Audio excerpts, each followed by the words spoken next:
this month at the FMOC. Now, some in politics on Monday will say that our economy is in such terrible shape that those who make economic policies are obviously incompetent. Then they'll come back on Wednesday and say it's urgent that we raise interest rates because our economy may overheat and economic growth could get out of hand.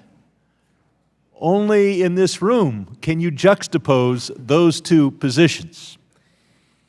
We need to allow small business loans. I've been told by many bankers if there's a 2% or 3% risk that a business will go under, they can't make the loan.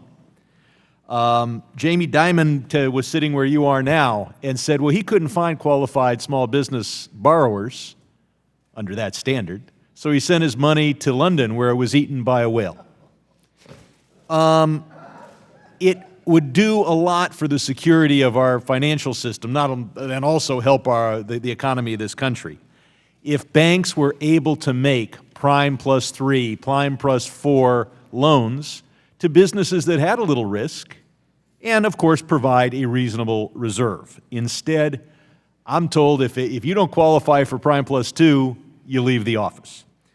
I join the chair in saying that it's a good idea to tailor your regulations, and I would say that the more SIFIs you designate, the less significantly you will regulate SIFIs. And it's the hugest institutions that are really systemic risks. But Madam Chair, I want to address the elephant in the room, or maybe I should say the stagecoach. I'll remind you that the FSOC has the authority to break up the biggest banks. And I've said that before in this room, and people said you must have animus to the true global SIFIs. No, study microbiology. The protozoa reaches a certain size, and then it divides. That's healthy. That's normal. If a protozoa can divide in a healthy manner, you'd think the smartest minds on Wall Street could as well. Too big to fail is too big to exist. Let's look at the elements of that. Too big to fail is too big not to bail. That's why we bailed him out in 2008. Too big to fail is too big to jail. That's why Eric Holder said he can't indict certain executives and institutions, because if he did, it would have too big an effect on the economy. Too big to fail is too big to compete with. That's why some studies say they get 80 basis points off their cost of capital. It might be less because of the expectation of those providing the capital that if they get in trouble, we'll bail them out. But Wells Fargo has identified 2 additional reasons to break these institutions up. Because they created a system where they hired good Americans and turned 5,300 of them into felons. 2 million felonies.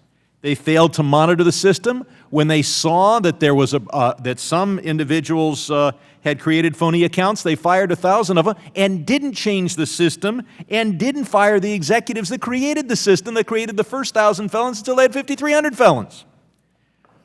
Now, from a Democratic side, I say too big to fail is too big to manage. From a Republican side, I've heard too big to fail is too big to regulate. But whether the fault is the regulators who can't regulate it or the managers who can't manage it, too big to fail is too big to exist. So my question for you is, will you seriously consider using your authority, as I think you're required to review and consider using your authority, will you at least seriously consider breaking up Wells Fargo? Well, we will hold the largest organizations to exceptionally high standards of risk management, internal controls, consumer protection.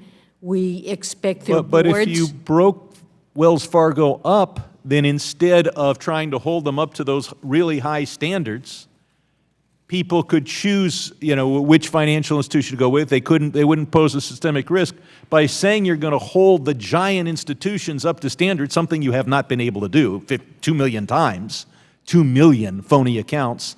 So you're saying you're going to continue to do a great job of regulating the too big to fail because you're not going to break them up?